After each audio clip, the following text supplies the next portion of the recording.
Hi and welcome to a new lecture in the RICS SPA Essentials course. This course is crafted in order to help those who want to get chartered under the quantity surveying route, and this course is crafted in order to help the RICS candidates to take their understanding of the different areas of competencies from level 1 knowing, going to level 2 doing, and then ending with level 3 advising. We're going to be tackling in this lecture and the next lecture one of the most important core competencies, which is procurement and tendering. And I've decided to split it on two lectures because of the huge amount of information that is required to be comprehended and digested by the RICS APC candidate. So in this lecture, we're going to be tackling procurement, and in the next lecture, we're going to be tackling the tendering. So the agenda for this lecture is going to be as follows. We're going to be starting in level 1 knowing by differentiating between what's meant by procurement versus what's meant by tendering, in addition to some general points that can help a quantity surveyor understand what are the factors influencing the choice of a procurement route, and not forgetting to mention the procurement methods and the payment methods. We're going to be diving deeper into the procurement routes to include the traditional procurement route, the design and build procurement route, in addition to the construction management and the management contracting, and not forgetting to mention other important procurement routes such as the PPP or public-private partnership,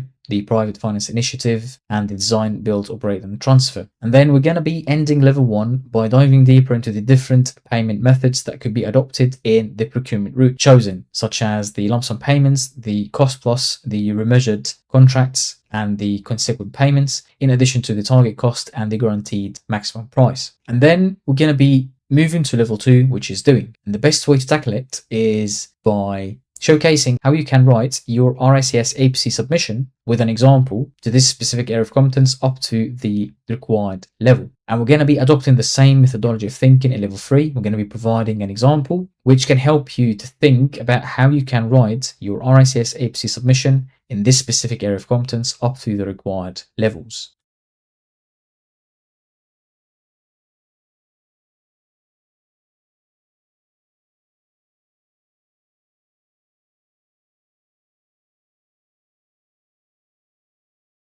So let's start level 1 by discussing what is the difference between procurement and tendering. So let's start with tendering. If you have a service that needs to be provided, or a product that needs to be fabricated, or a project that needs to be built, you would need a provider and a price from that provider. So you would have a bidding process, you put the design documents in place, or the requirements of the client in place, and then you'll be expecting different submissions and proposals with different prices. So it's all about obtaining different prices, different qualities from the bidders themselves. And then you'll be choosing the best proposal depending on the situation at hand and depending on the client's requirements. So that can take into account the cost itself or the price in addition to the quality, as well as other parameters according to the needs. But when you think globally about procurement, you will find that tendering is a subset of procurement. So yes, procurement is all about obtaining goods and services, but it tackles a wide variety of aspects in a way that is much more comprehensive than tendering. So it tackles the client's strategy, it tackles the client's risk profile, and also it helps the client to shape the requirements and refine it depending on the ever-changing needs.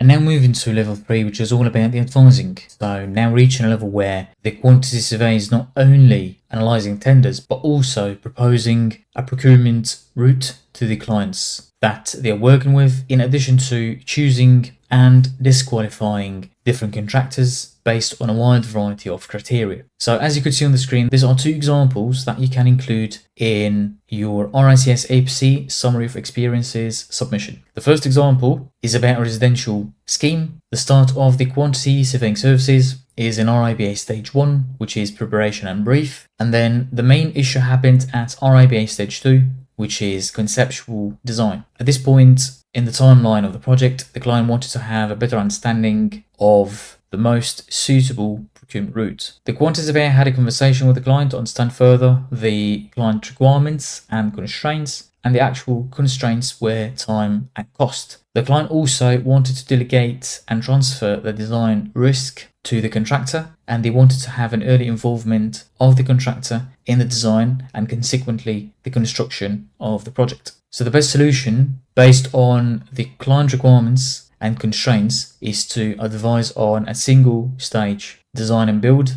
procurement route, where the contractor is going to be using the employer's requirements that are drafted by the design team. And then these employer's requirements are going to be evolving into a proper design that is going to be constructed by the contractor. Another advice was given by the quantity surveyor is for the client to retain the design team as technical advisors so that they could review the design that is crafted by the contractor. The design team, they could be technical advisors also throughout the construction phase. And this is all for this video, which is meant to be an extended trailer or a teaser. And if you want to have full access to the full length, the recorded videos, the notes, the presentations, and the question answer banks, do not hesitate to get enrolled on the APC Essentials course on the APC Mastery Path web portal, and you can make the best use of a coupon code which is APC35 for a 35% discount. All the best in your APC journey. Thanks a lot for watching, and catch you in the next video.